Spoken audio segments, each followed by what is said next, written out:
So here I am making up a couple of cast metal bogies for an IP engineering railbus that I'm changing from 32mm to 45mm gauge.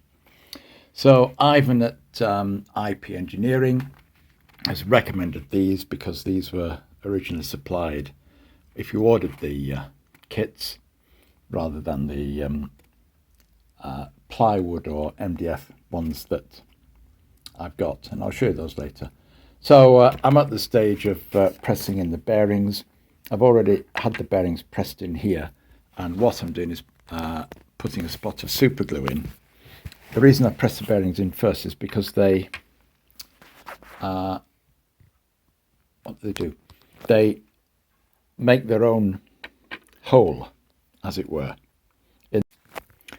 So for me, this is the difficulty, and maybe I should say for some people it could be the flexibility of these cast metal bearings, is that you've got 3 dimensions. So you've got to get it true so that the sides, the frames, are square onto the spacer bar, vertically, like that. Well, there's a skew that way, but they can twist in so many different ways because it's this softish metal which will move, and it depends on how you press the bearings in, how they twist. So this is a flat Formica table, and all the wheels are all turning now.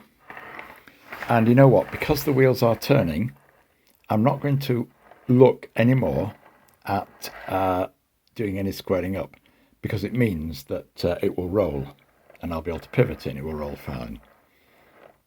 But there we are. So the main point is you try and get it squared up as nice as possible, that way and that way.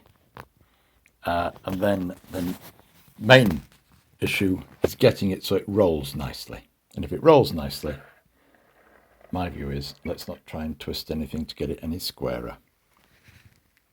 And it doesn't look too bad. Little rail bus with replacement bogies and regauged driving wheels, rear wheels at the back. Simple on-off switch on that side somewhere, which when I find it, I can turn on and we can see it run.